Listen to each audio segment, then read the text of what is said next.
Steven Mosher is up next, but first, a little more news to share with you. The summit of the century is in the books, with much promise for a future peace, but so far, few details. U.S. President Donald Trump and North Korean leader Kim Jong-un met for several hours on Tuesday in Singapore, and by most accounts, their high-stakes interaction was cordial and productive. They concluded by signing a joint declaration. In the broadest strokes, Kim has committed to begin a denuclearization process.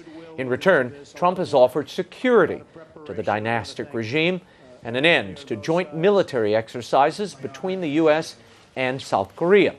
Trump declared the summit a success and said via Twitter that America and the world can sleep well tonight. There is no longer a nuclear threat from North Korea. As for an actual timetable of the continued talks, U.S. and North Korean officials will resume meetings in the coming days to hash out details of a disarmament deal.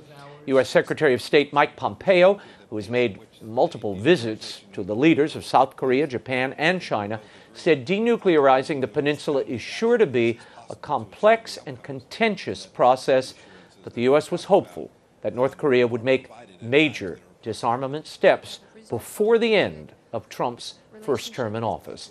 And a quick note on the president's top economic advisor and a friend of this program, Larry Kudlow.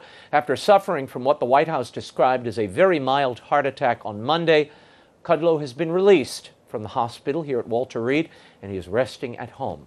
His recovery is going well, according to doctors. There is no timetable yet for when he'll return to the White House, but it's expected to be soon. Our prayers are with Larry for a full and speedy recovery. Joining us now from Florida to discuss all of this and more is the president of the Population Research Institute and author of the book, Bully of Asia, Why China's Dream is the New Threat to World Order. Please welcome Steven Mosher. Steve, we watched this summit between President Trump and Kim Jong-un, obviously historic. Now, some say Kim Jong-un got the better deal. What is your take? I think Kim Jong-un got the shock of his life when he had to start dealing with President Trump a year and a half ago, because President Trump talked to Kim Jong-un in the way that no one has ever talked to the Emperor of North Korea. Remember, this young man grew up in a cosseted, coddled environment where everyone was bowing and scraping to him as the next comer in the Kim dynasty. And here you have President Trump talking to him, calling him Little Rocket Man, threatening fire and fury. These are things that got his attention. You know, communication is very important. And when Kim's interpreters translated these things for Kim, I think he set up and took notice. Secondly, President Trump put Kim Jong-un in a box. Now, with the sanctions, right? Now, China tried to help him out of the box by cheating on the sanctions last year. We caught him transporting goods across the Dandong Bridge into North Korea. We caught him again a few months ago transferring goods at sea from Chinese ships to North Korean ships. So now the sanctions are really in place. They're really hurting. And Kim Jong-un knows there's only one way out of the box, and that is by heading south, by repairing relations with South Korea, with the United States, with Japan, and with North Korea's neighbors. And finally, President Trump, and this is important, he got Kim Jong-un alone in a room with nothing but the translators present. Yeah. The Chinese desperately wanted to be there. They wanted to, quote unquote, mediate, right? Now we have an agreement. They want to be the guarantor of the agreement. They want to come in and do the inspections of the nuclear weapons and the missile facilities. They want to be a part of this. We should keep them out of it. We saw a master negotiator at work, and I think for the first time in 65 years, we now have the prospect of peace on the Korean Peninsula. Trump tweeted something out upon landing in Washington following the summit. This was it. He said, "Just landed a long trip, but everybody can now feel much safer than the day I took office. There is no longer a nuclear threat from North Korea." Meeting with Kim Jong-un was interesting and very positive experience. North Korea has great potential for the future. Is that overly optimistic, Steven Mosher? I mean, the North Koreans have given us no timeline. We don't know when they'll denuclearize. What say you? Well, I think we do have a timeline. I think that the master builder, Donald Trump, knows that signing a contract is only the first step. I mean, we've signed agreements with North Korea before, right? And while President Clinton was waiving his agreement with North Korea to denuclearize, Kim Il-sung, Kim Jong-un's father, was busily turning that contract into kindling for his latest Korean barbecue. I mean, now we have a real agreement. I think we have, according to the Secretary of State, we have a 2.5-year timetable for denuclearization. We have teams that are ready to go into North Korea and look at the missile sites, look at the nuclear sites, and verify that we are getting irreversible, verifiable denuclearization of North Korea. So, yeah, I think we're on track to make this happen. No contract is valid in the minds of President Trump unless it contains a timetable. There was a lot of criticism of President Trump following the summit, many saying human rights were not the focus of the summit and weren't brought up enough. At the news conference on Tuesday, after meeting with Kim Jong-un, the president had this to say about that topic. Watch. Christians, yes, we brought it up very strongly. You know, Franklin Graham spent and spends a tremendous amount of time in North Korea. He's got it very close to his heart. It did come up, and things will be happening. Should human rights have been a bigger focus of this summit, Steven Mosher, at this point in the opening dialogue? Now, I think in the opening dialogue, you deal with the immediate existential threat to the United States, to South Korea and Japan. You deal with the nuclear weapons and the missiles that are capable of launching them.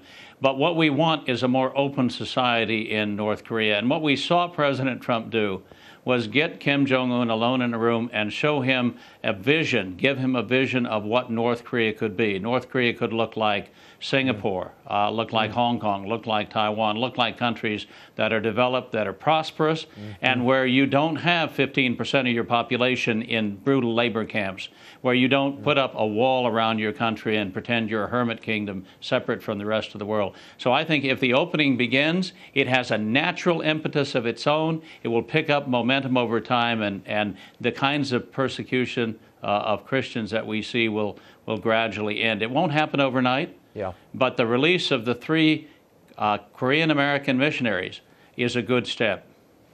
Stephen, give us a sense, and we have some numbers from Open Doors, which is a religious freedom watchdog group. They claim that there are about 50,000 Christians currently being held in prison or under house arrest, in labor camps. What kind of pressure needs to be exerted for the North to end this, and why is Kim Jong-un continuing in the pattern of his father and grandfather? Why are they so allergic to Christians? Well, I think they're allergic to Christians because the religion of North Korea is a worship of the Kim dynasty, which means going back to the grandfather Kim Il-sung and Kim Jong-il and now Kim Jong-un. The North Koreans are supposed to be worshipful of the emperor. They're supposed to be members of the Workers' Party, or at least respectful of the communist dictatorship that rules China. And in that ideology, there is no room for competing ideologies. In that ideology, there is no room for worship of God or anything outside of North Korea itself. I want to get back to the focus of the summit, which really was denuclearization and bringing peace to the region. There have been a lot of reports in the North Korean media that focusing on the concessions the president gave.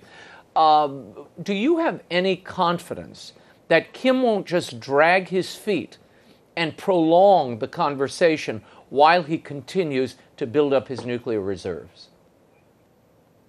Well, that's always a possibility, Raymond, but what we have here is a fundamentally different approach than we've seen in the past. In the past, we saw bad behavior on the part of North Korea, and we tried to reward them into stopping the bad behavior. Now, every parent alive knows that you don't reward bad behavior, because if you do, you get more of it. Bad behavior. So what you do is you punish bad behavior, as we're punishing North Korea with sanctions, right?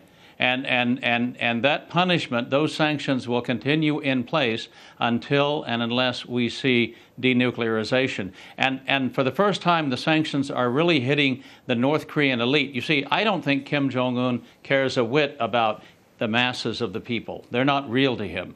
But what is real to him are the effects on his immediate family, on his supporters, the few thousand elite families in Pyongyang who have their own cars, who have the latest computer network access and so forth.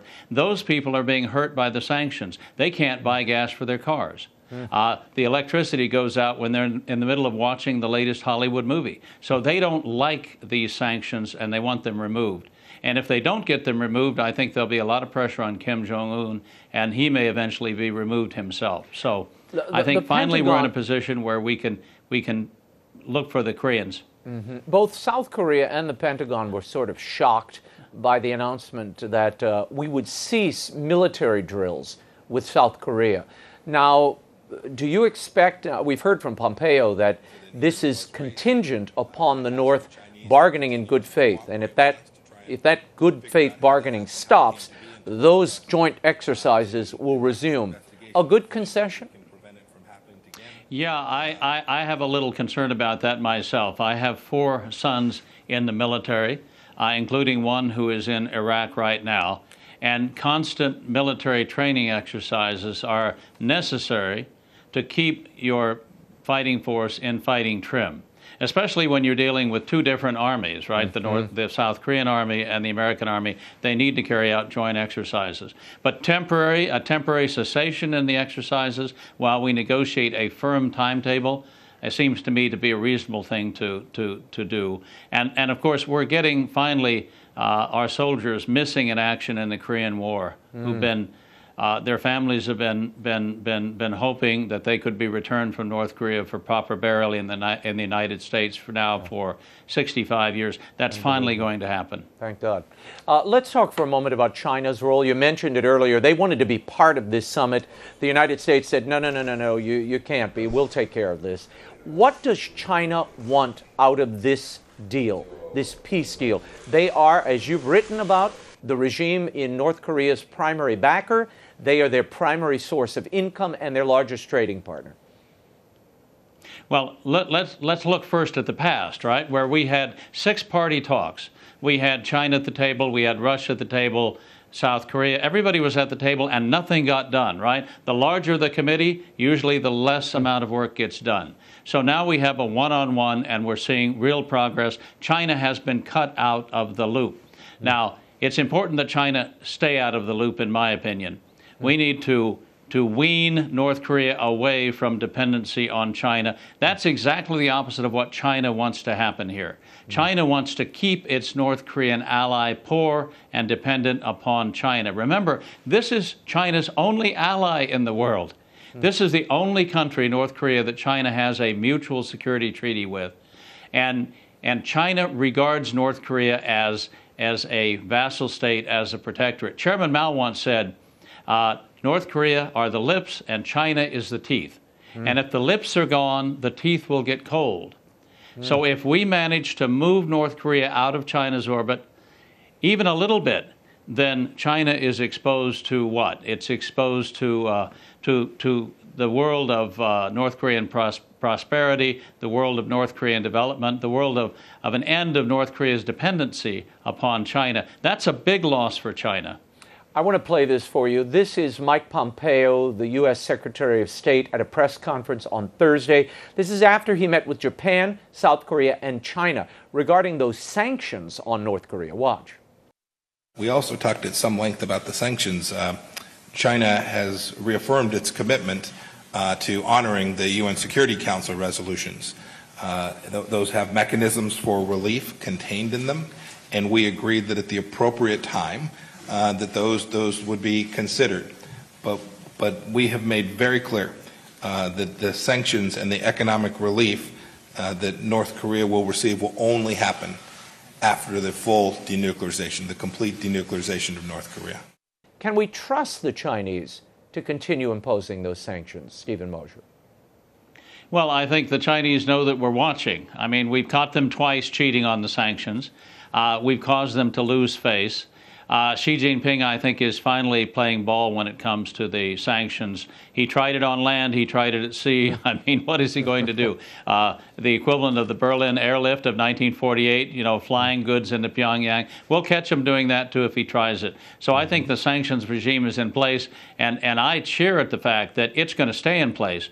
That punishment is going to continue to be inflicted on the Kim regime until he gets rid of his nuclear weapons. That's the way it should have been done 30 years ago. That's the way it's finally being done now. And you have to give the great disruptor, this businessman who came into office with the idea of actually getting things done, credit for this. Now, whether he gets the Nobel Peace Prize or not doesn't matter. He will have brought peace to an important part of the world.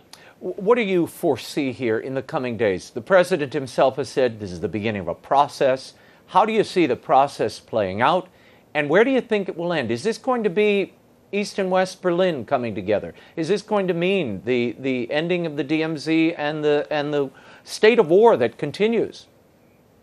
Well, it has to start with the end of the state of war. I mean, we have to be moving very, very rapidly, I think, to a peace treaty between the United States and North Korea, which are still technically at war, despite the armistice that was signed in 1953. We have to get the million-man army, North Korean army, away from its forward deployed positions on the demilitarized zone.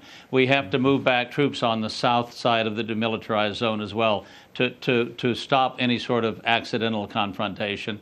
And then we have to be identifying all the troublesome sites in North Korea, the biological weapons sites, the chemical weapons sites, and the nuclear weapons sites, and send American inspection teams, not Chinese teams, not the International Atomic Agency. They've been unreliable in Iran.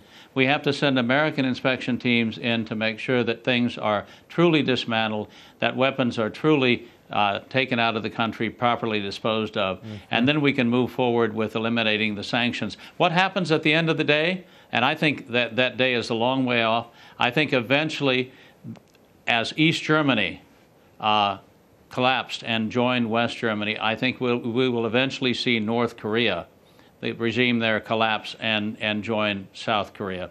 But that's not going to happen overnight. That's going to be a long process. Very good. Steven Mosher, thank you for being here. Steven's book, Bully of Asia, Why China's Dream is the New Threat to World Order, is available at bookstores and online. Thank you, Steven, for being here.